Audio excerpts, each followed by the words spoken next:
Lembre-se que é uma conversa entre amigos, tá bom? Não fica nervosa.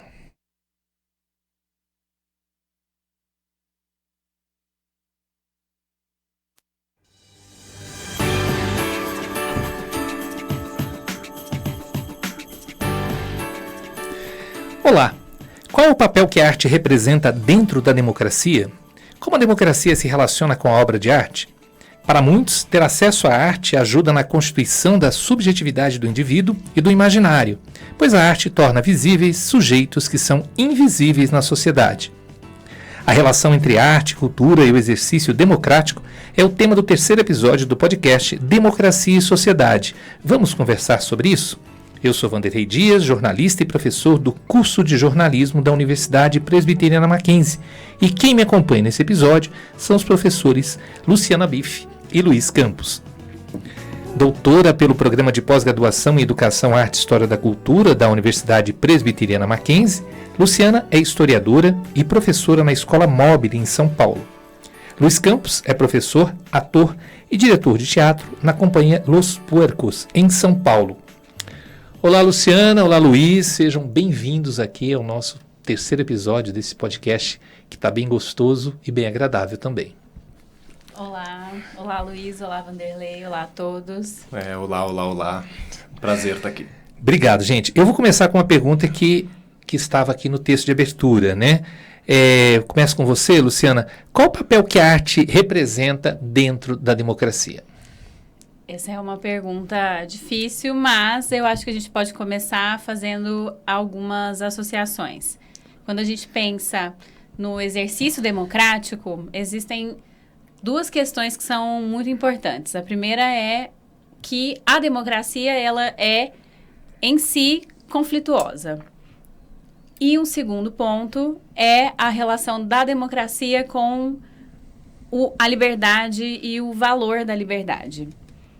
Tendo em vista que isso são premissas, são valores de qualquer exercício democrático, e pensando que a arte ela precisa de liberdade para existir, para ser produzida, para que exista, para que ela exista, né? Eu acho que esse é o primeiro link, a partir desses dois conceitos.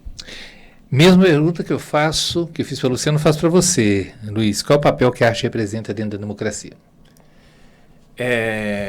Bom, eu acho que, primeiro, a arte ela tem um papel fundamental, que é nos acompanhar enquanto movimento histórico, né? Enquanto sociedade, a gente faz um reflexo. Então, a arte, ela, de certa forma, ela chega a ser um reflexo do que vivemos, né? Do que sentimos, é a expressão. Então, você está se expressando, né, de acordo com o seu momento histórico. E você sufocar isso, ou você inibir ou ameaçar de qualquer forma, é ameaçar uma manifestação, né? Então, a arte, ela precisa da democracia. Ela precisa ser, entre aspas, eu acho que a gente vai aprofundar, né? Mas ser livre, respirar, né? Então, a arte, enquanto movimento histórico, né, ela acompanha, então, e não adianta, né, você sufoca, mas ela, no papel da democracia, ela vai estar aí, você sufocando ela ou não, ela estará aí. O que vai mudar é a força, é a intensidade com que a arte vai vir.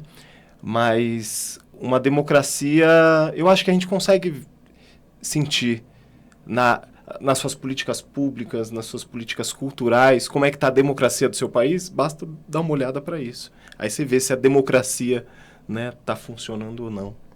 Eu vou pegar dois ganchos, tanto da Luciana quanto seu, para fazer essa questão. A Luciana falou em liberdade, né? A gente falou na questão que a arte funciona com a liberdade e tal. E você falou, para esse funcionamento dar certo, né, a democracia é fundamental. Mas em governos autoritários, a arte não pode funcionar ou ela funciona? Ou alguns aspectos dela podem funcionar? Pode.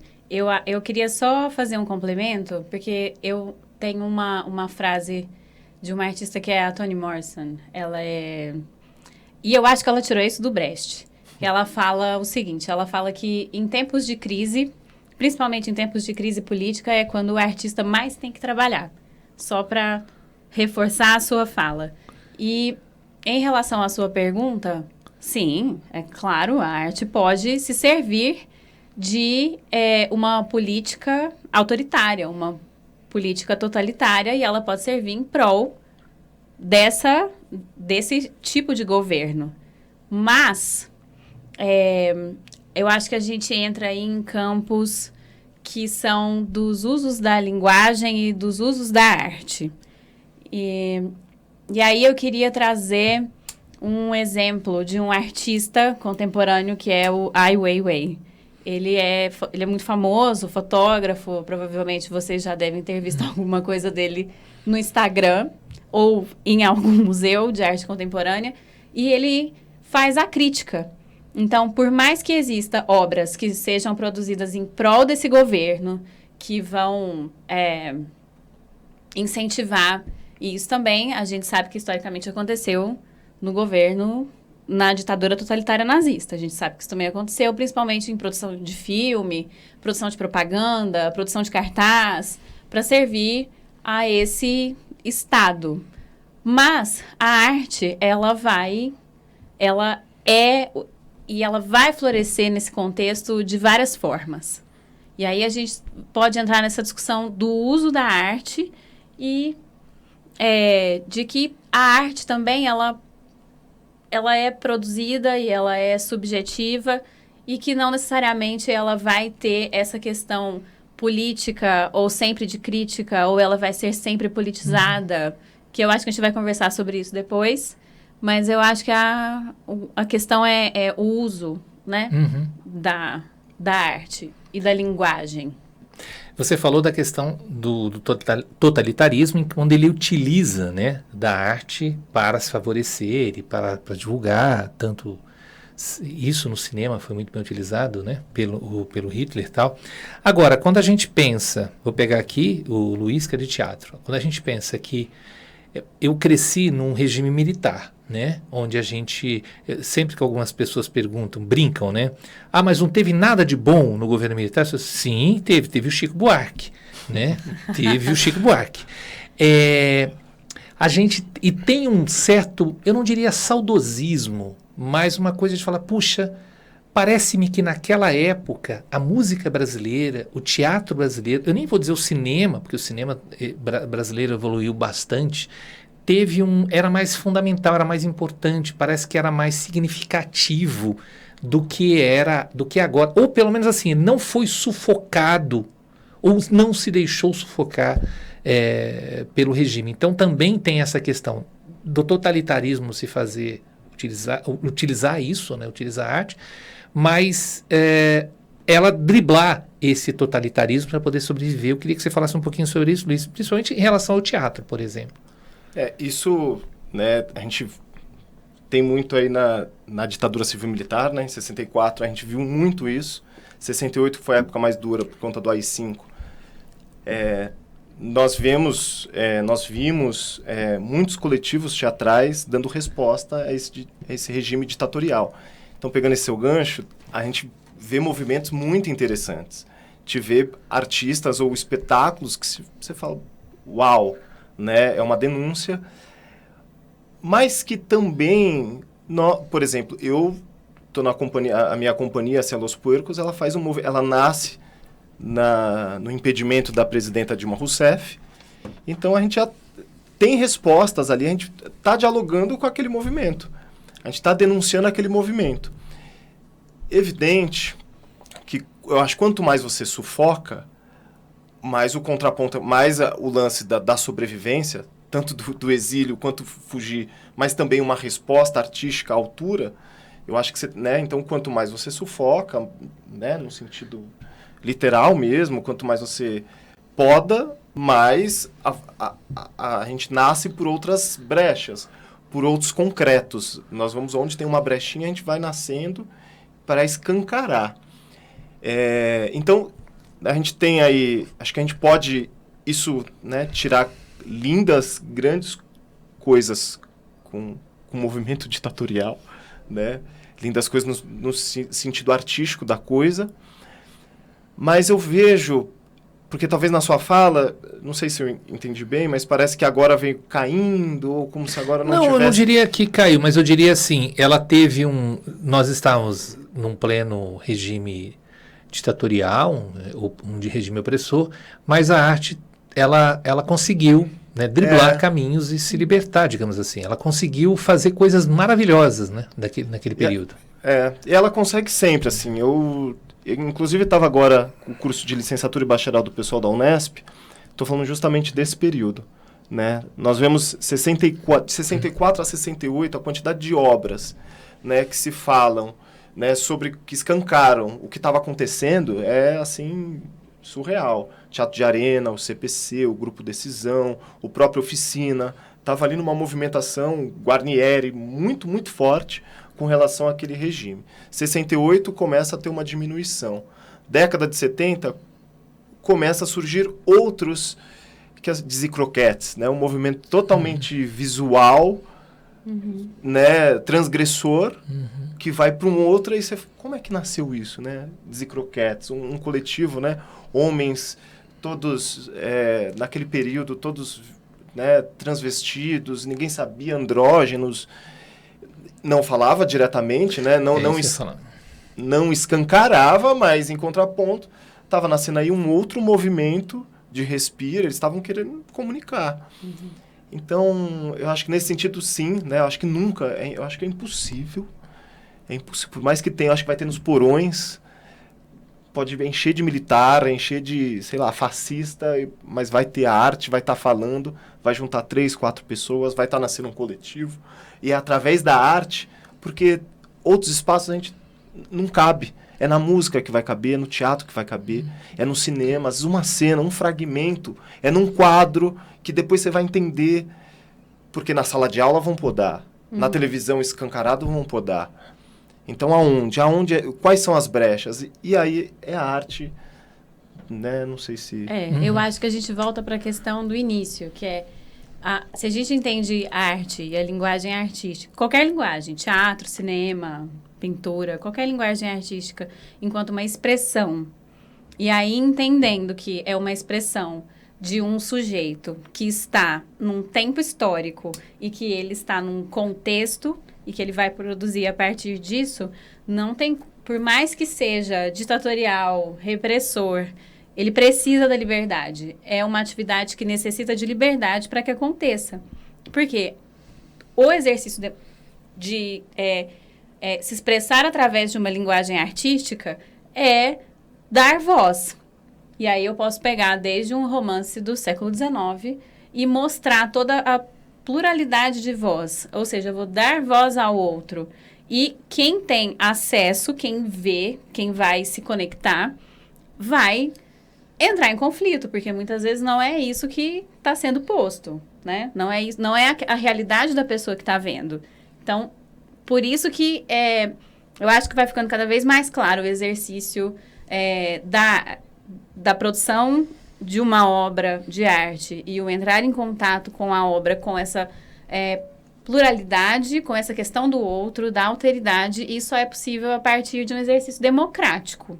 E que mesmo em um contexto autoritário, a gente precisa de liberdade. E temáticas que surgiram, né, nessas obras dentro desse contexto autoritário, eles reivindicam essa liberdade, eles reivindicam essa pluralidade, esse uso desse espaço enquanto lugar do outro, de mostrar, olha, estão tentando nos reprimir, mas eu vou falar, e eu vou falar a partir de uma linguagem artística. Vou expressar de outra forma. Não sei se eu me fiz clara. Sim, sim. Agora, é necessário que a arte tenha um papel político? É obrigatório, entre aspas, que a arte seja política, que ela tenha uma representatividade política? Vocês acham que vocês concordam com essa afirmação? Ou com essa pergunta? Ela é complexa, né? Porque como é que a arte... Como é que é uma arte não... Você citou Dizzy Croquettes, por exemplo. Quem não viu, veja, né? Que é um documentário maravilhoso. Ali você não tem a política sendo dita, né? Você tem uma coisa Quer dizer, nós não conhecemos Zé Croquetes quando eles aconteceram. Nós creio que a grande maioria foi conhecer a partir do documentário. Você tinha mais uma transgressão. Eu posso dizer que, de qualquer maneira, aquele trabalho era um trabalho político, de certa forma? Eu digo, o Zé Croquetes eu digo sim por 2 motivos. O primeiro é esse transgressor, né? Mesmo que seja visual. Então, opa, que isso? E eles não conseguiam proibir, então colocaram lá um tapa-sexo, lá, sei lá, uma tanguinha, mas como é que a gente vai proibir? Eles não sabiam, ficaram um pouco perdidos com o visual.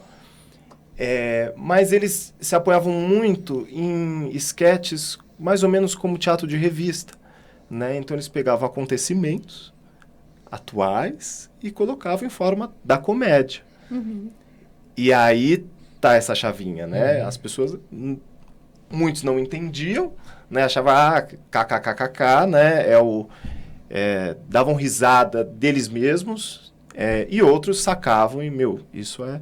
Mas eles colocavam situações, eles se apoiavam muito ali no estilo teatro, né? De revista mesmo, né? Então pegavam situações, pequenas cenas, pequenas esquetes de acontecimentos, mostravam de forma escrachada, de forma quase farsesca, surreal, assim, exagerado, mas de situações que estavam acontecendo naquele período. Mas em cima dessa questão, a gente pegou um grupo específico, mas de forma geral. E aí eu falo da complexidade, né? Porque o que não seria uma arte... Porque se a gente eu não sei, né? Vamos pegar dos exemplos, sei lá, desde Açaí de Baixo, nada contra, não tô, né? Aqui é mais do sentido do riso, do que a gente não vê maldade, não vê um certo temas polêmicos, nesse sentido. Sei lá, no teatro, trair e coçar é só começar, a gente... Mesmo assim, são situações... Você está mostrando o lado social. E querendo ou não, você vê lá, né? O lado da empregada, né? O lado do machismo. Por mais que esteja super velado, assim, sei lá. Ou qualquer outro... Por mais que seja um besterol, você acredita eu acho que não dá para fugir. Às vezes até o próprio grupo, que é o puro entretenimento, vamos, né, se valer, vamos jogar, vamos dançar a dança do momento, mas, querendo ou não tem como escapar, como não falar da nossa sociedade. A não ser que vá falar de uma outra sociedade. Mas mesmo assim, se eu pego um texto francês, dinamarquês, que não é a nossa realidade, são atores e atrizes que são, né? Então, o ator e a atriz está em confronto ali. Peraí, essa não é a minha realidade. Isso está muito longe da minha realidade. Então, nesse sentido, não sei se vocês estão me acompanhando. Sim. Eu acho. Pode soar preciosista pela questão do termo. Eu acho que tem uma questão do que toda arte é política, porque ela está inserida num contexto que a gente já comentou, é um contexto histórico. Você tem um artista, esse artista ele se posiciona, por mais que ele não queira. As questões idiosincráticas desse artista aparecem na obra dele.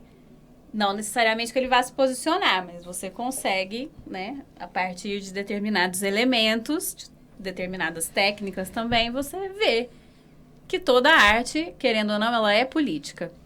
Mas nem sempre ela é politizada.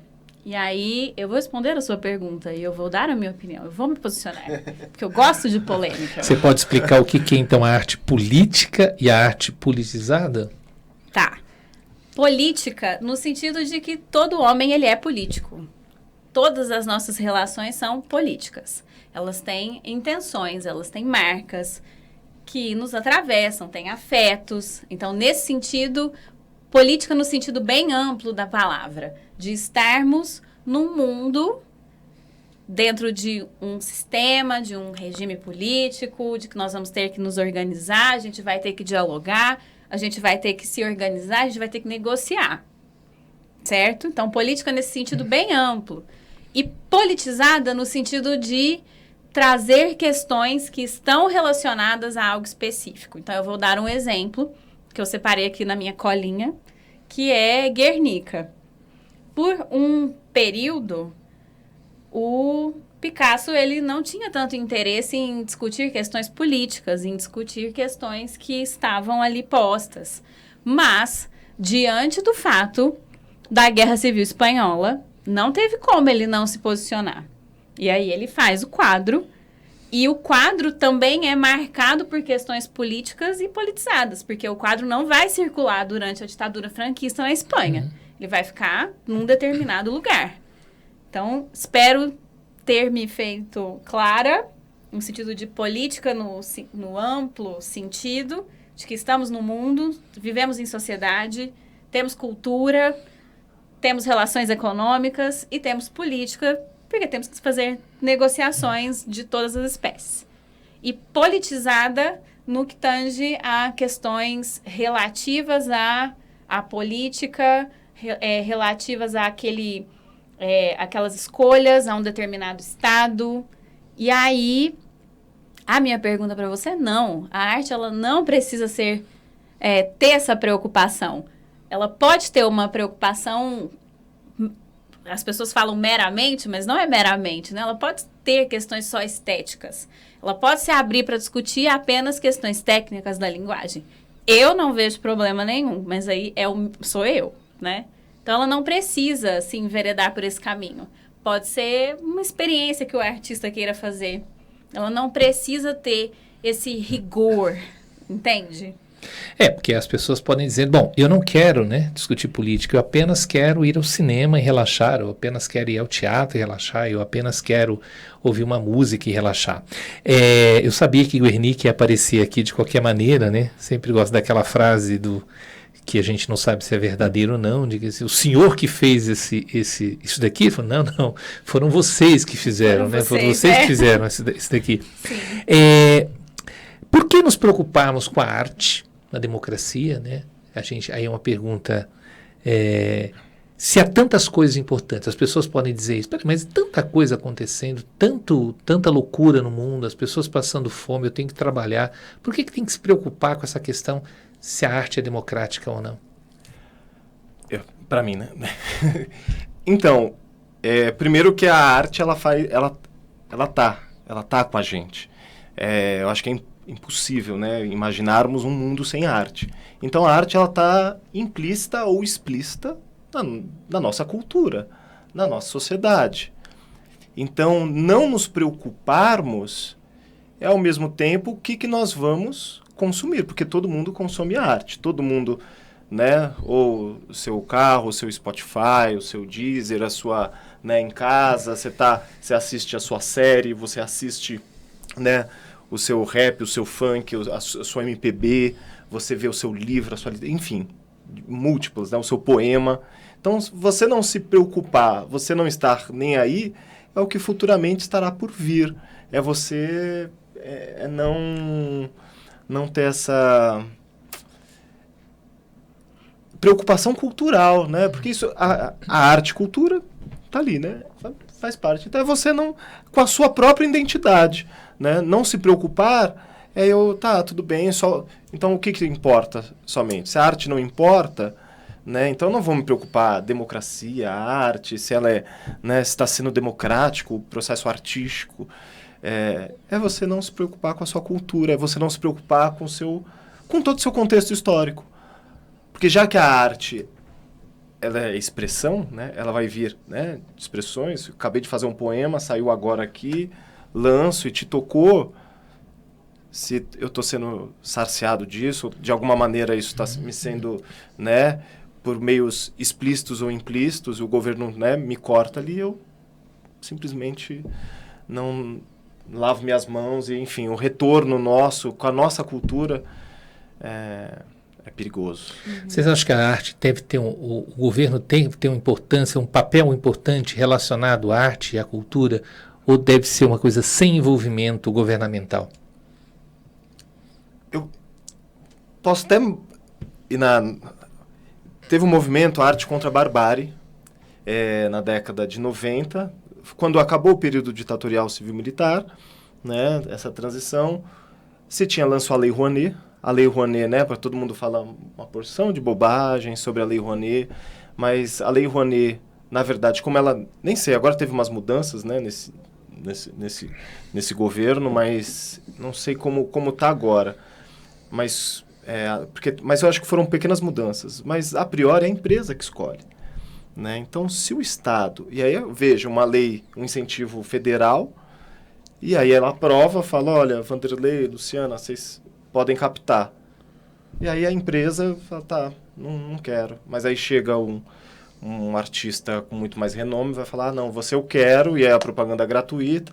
E aí o governo e a empresa que escolhe. E antes disso, então, eu cheguei no movimento Arte contra a Barbárie, porque os artistas do teatro, no final da década de 90 para o início da década de 2000, se perguntaram qual o preço, qual o valor da arte, né? O que nós estamos fazendo?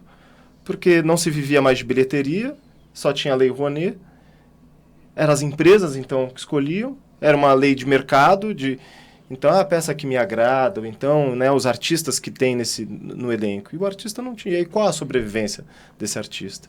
E aí se começou a ser implantadas leis de incentivo à cultura na cidade de São Paulo, né, que é a Lei de Fomento, o Prêmio Zé Renata, e tem alguns que é o Estado, né, financiando, né, obras teatrais, mas não para produção final, né, é mais para a pesquisa. Então, toma o grupo, você venceu esse edital, e tem aí o lance né, desse valor para você pesquisar. Não importa quem está no elenco, não está, é para o grupo pesquisar, né, para os grupos teatrais pesquisarem.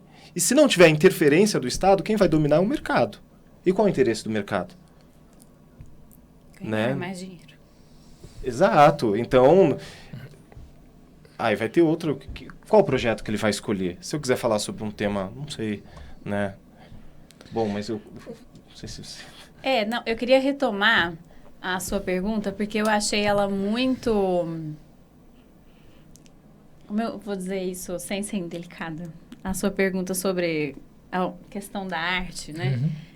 Ela é muito difícil, muito espinhosa, né? E quando a gente pensa se a gente... É óbvio que a gente tem muitas coisas para fazer, além de se preocupar com a arte. Mas, vamos voltar 2 anos atrás, em 2020, quando explodiu a pandemia do coronavírus. O que a gente fez? O que a gente fez, além de ficar trancado em casa? Quem pôde, né? Ficar trancado em casa, quem conseguiu.